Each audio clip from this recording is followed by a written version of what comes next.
गांव में भोला नाम का एक किसान रहा करता था। उसके पास एक छोटी सी जमीन थी जिसमें वह खेती किया करता था। उसके पास जो कुछ भी था वह उससे संतुष्ट था। भोला के परिवार में उसकी पत्नी और 2 बच्चे थे।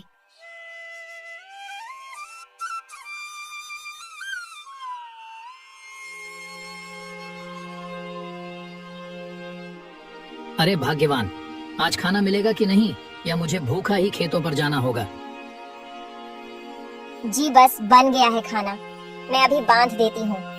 ठीक है, जब तक तुम खाना बांधो तब तक मैं गौशाला से बैल को ले आता हूँ।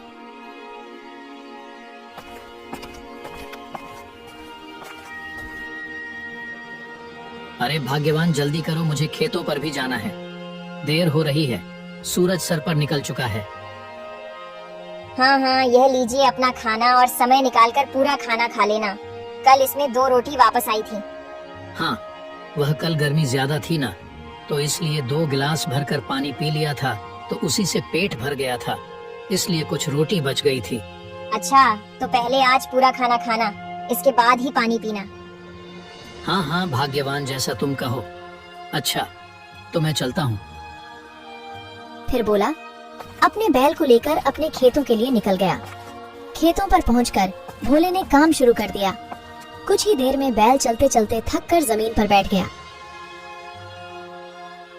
अरे बैल, क्या हुआ तुम्हें? तुम ऐसे क्यों बैठ गए? लगता है तुम थक गए हो।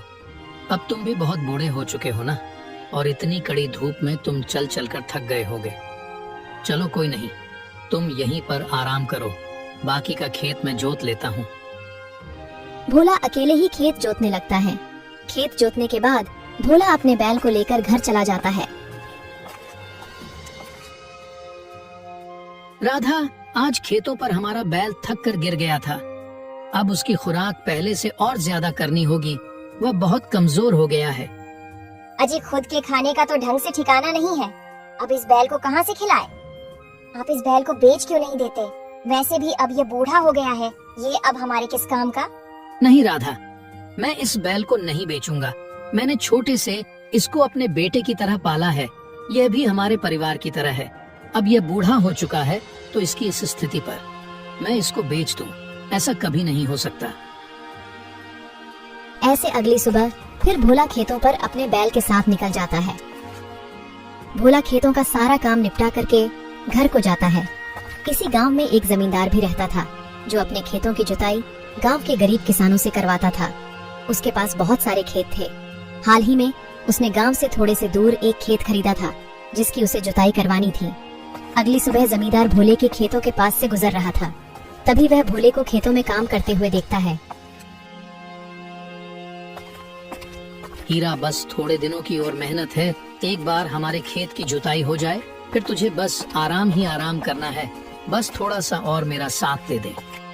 अरे यह भोला तो बहुत मेहनती किसान है, मुझे अपने गांव से थोड़ा सा दूर वाले खेत की जुताई का काम इसे ही दे देना चाहिए। ऐसा सोचकर जमींदार भोला को आवाज लगाता है। भोला, जरा इधर आना।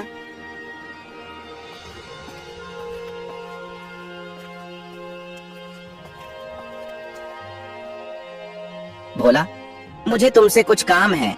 अभी हाल ही में मैंने नया खेत खरीदा है जो गांव से थोड़ा सा दूर है। क्या तुम उस खेत की जुताई कर पाओगे? मैं तुम्हें इसके 3000 दूंगा। ठीक है जमींदार साहब जी, मैं आपका खेत जोत दूंगा। बताइए मुझे कब से आपका खेत जोतना होगा? तुम कल सुबह से ही खेत की जुताई पर लग जाना। इस तरह अगली सुबह भोला अपने बैल के साथ जमींदार के खेतों पर जुताई के लिए चला जाता है और वहाँ जुताई करता है। वहाँ की जमीन थोड़ी सख्त थी, इस वजह से भोला और उसकी बैल को ज्यादा मेहनत करनी पड़ रही थी। अरे ये जमीन तो बहुत सख्त है, बहुत मेहनत लग रही है इसकी जुताई में। ये जमींदार साहब ने मुझे कहाँ फंसा दिया। हीरा, तू भी सोचता होगा ना कि यह भोला कितना चालाक है, सारे दिन मुझसे काम करवाता रहता है। पर क्या करूं, इस पापी पेट के लिए यह सब करना पड़ता है। अगर यह नहीं करूंगा तो मैं अपना और तेरे पेट को कैसे भरूंगा? खेत जोतने के बाद भोला अपने बैलों के साथ घर चला जाता है। क्या हुआ? जोत दिया जमींदार साहब का खेत? हाँ, आधा जोत दिया है और आधा रह गया है, कल तक पूरा हो जाएगा। चलिए अच्छा है, इससे कुछ पैसे तो आएंगे घर में। हाँ राधा, इस बार मैंने सोचा है कि जमींदार साहब के पास से जो पैसे आएंगे उससे मैं गौशाला की मरम्मत करवाऊंगा। गौशाला में जगह जगह से छेद हो गया है जिससे बारिश में छत से पानी टपकता है। हाँ ठीक है जी, आप अपनी गौशाला की सबसे पहले मरम्मत ही करवा लेना, हम बाद में अपनी देखेंगे। अगली सुबह भोला अपने बैल के साथ जमींदार के खेतों को जोत रहे थे कि तभी उनका हल खेतों में अटक जाता है। अरे ये हल कैसे अटक गया? आखिर क्या चीज है जो यहाँ इस हल को अटका रही है? भोला जब थोड़ी खुदाई करता है तो देखता है कि वहाँ तो एक पुराना संदूक है।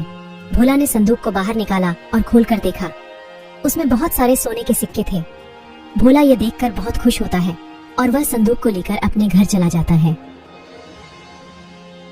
जी इतने सारे सोने के सिक्के, ये तो बहुत ही सुंदर दिख रहे हैं। हम तो अमीर हो गए, अब हमें किसी चीज की कमी नहीं रहेगी। इन सोने के सिक्कों को बेचकर हम अपनी सारी जरूरतें पूरी कर सकेंगे। नहीं राधा, हम ऐसा नहीं कर सकते। ये सोना हमारा नहीं है, ये जमींदार साहब के खेतों से मिला है।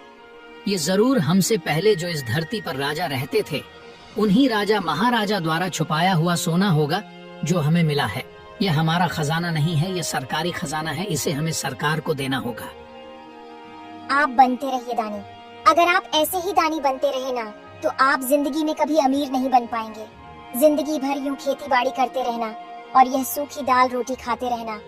राधा, बेईमानी के पैसे से तो अच्छा ये दाल रोटी ही है, जो कम से कम इसे खाकर हमें अच्छे से नींद तो आती है।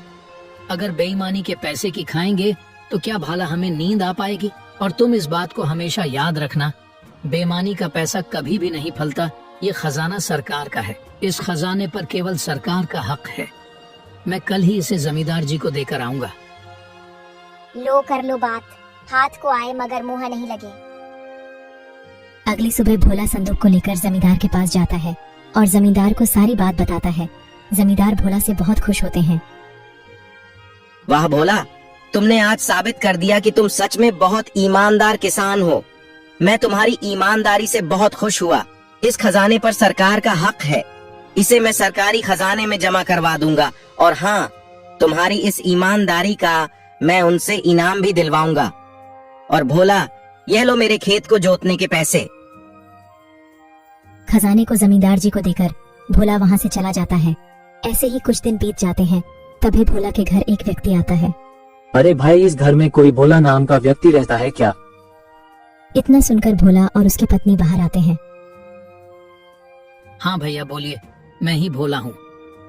तुम्हें जमींदार साहब ने बुलाया है। भोला और उसकी पत्नी उस व्यक्ति के साथ चल पड़ते हैं। वहाँ पर भोला देखता है कि जमींदार साहब कुछ लोगों के साथ खड़े थे। भोला, तुम सच में बहुत ईमानदार व्यक्ति हो। जमींदार साहब ने बताया कि कैसे तुमने यह सारा खजाना लाकर इन्हें दे दिया। यह सरकारी खजाना तुमने ढूंढा है, इसलिए तुम्हें इसका इनाम मिल रहा है। यह लोग कुछ सोने के सिक्के, इससे तुम्हारा जीवन अच्छा सुधर जाएगा। यह तुम्हारी ईमानदारी का और सरकारी खजाने को ढूंढने का इनाम है। भोला उन सिक्कों को लेकर घर आ जाता है। जी आपने सही कहा था, बेईमानी का पैसा कभी नहीं फलता है, लेकिन ईमानदारी का पैसा जरूर फलता है। आपकी ईमानदारी की वजह से आज हमें इतने सारे पैसे मिले हैं। सच में आपको पाकर मेरा जीवन धन्य हो गया है। उन पैसों से भोले ने अपनी झोपड़ी को हटाकर एक सुंदर सा घर बनवाया। ऐसे कुछ महीने बीत जाने के बाद भोले की फसल भी अच्छी पककर तैयार हो गई। भोले ने सारी फसलों की कटाई की और उन फसलों को बेचकर काफी अच्छा मुनाफा कमाया। अब भोले का नाम गांव के अमीर परिवारों में आता था।